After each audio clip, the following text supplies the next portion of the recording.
Welcome to this explainer. We are diving right into a fascinating journey today, exploring the incredibly complex, shifting history of Pakistan's political landscape. If you've ever wondered why this nation's history feels a bit like a constant tug-of-war, well, you are in the right place. We're going to look at a century-long struggle for power, tracking a political pendulum that just constantly swings back and forth between civilian governments and military rule. Here's our roadmap for today.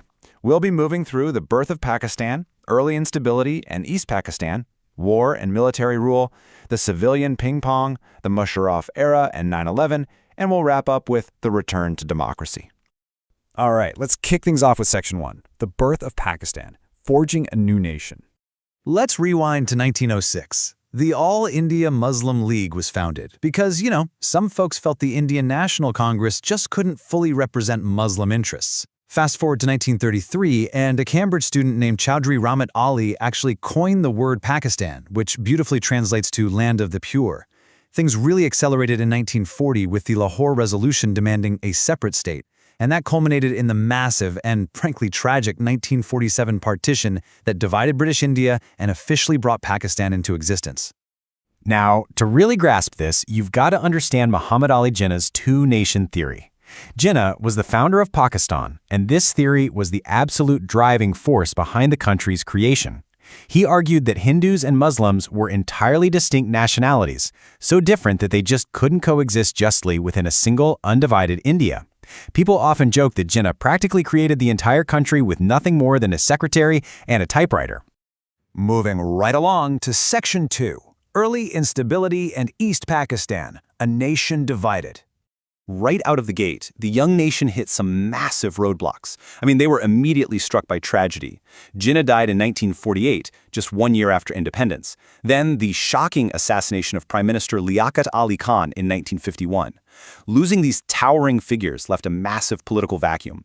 Power ended up concentrating in the hands of governors-general who just started arbitrarily dismissing elected governments. It actually took nearly a decade, all the way until 1956, just to finalize a constitution. And think about this stark contrast between the two physically separated wings of the country at the time. West Pakistan basically held all the political, bureaucratic, and military muscle, and they tried to impose Urdu as the sole official language. But over in East Pakistan, which is modern-day Bangladesh, they actually held the majority of the population, around 55%. They spoke Bengali and had a completely distinct culture and geography.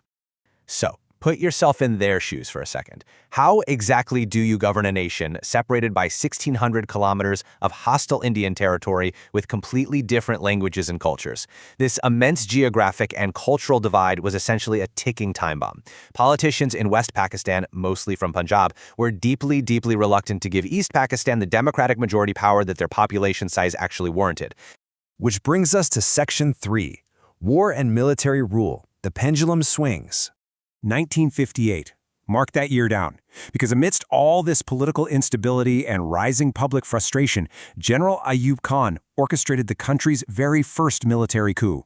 He completely swept away the civilian government, initiating a long era of military dictatorship that fundamentally altered how power worked in Pakistan.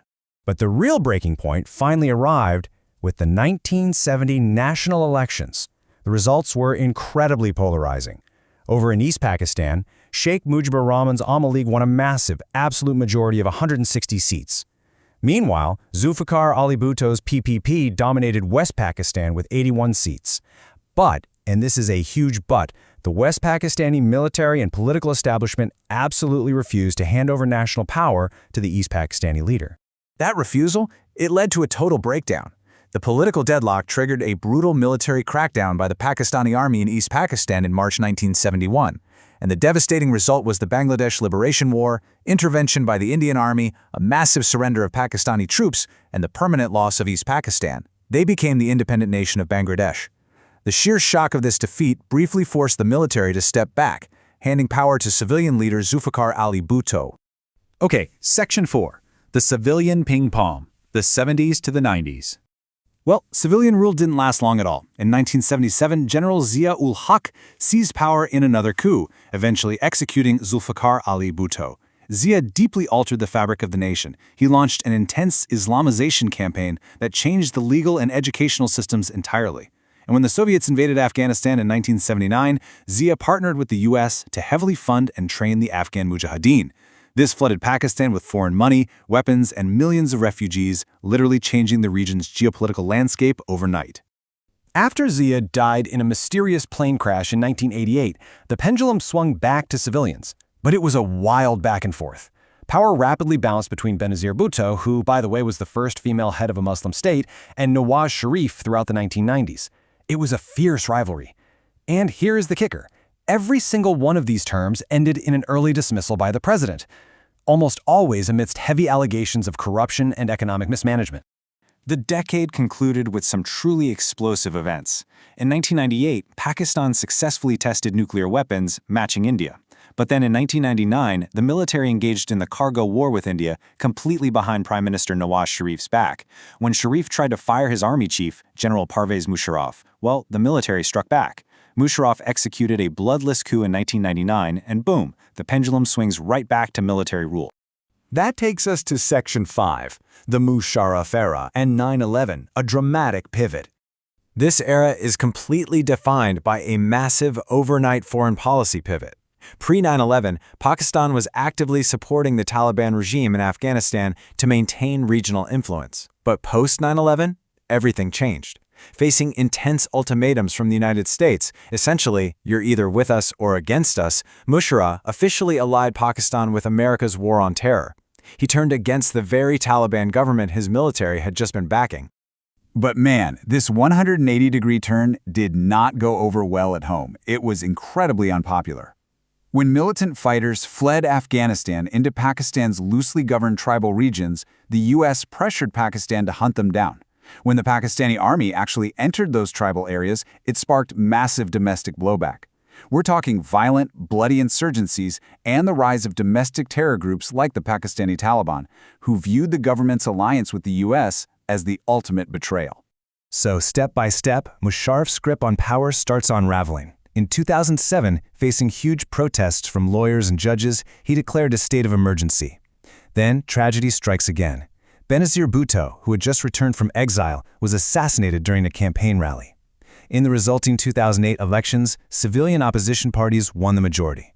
Facing inevitable impeachment, Musharraf resigned, letting the pendulum swing back to civilians once again. Which leads us to our final part. Section 6, the return to democracy. Are we breaking the cycle? Now, this era actually hit a massive milestone.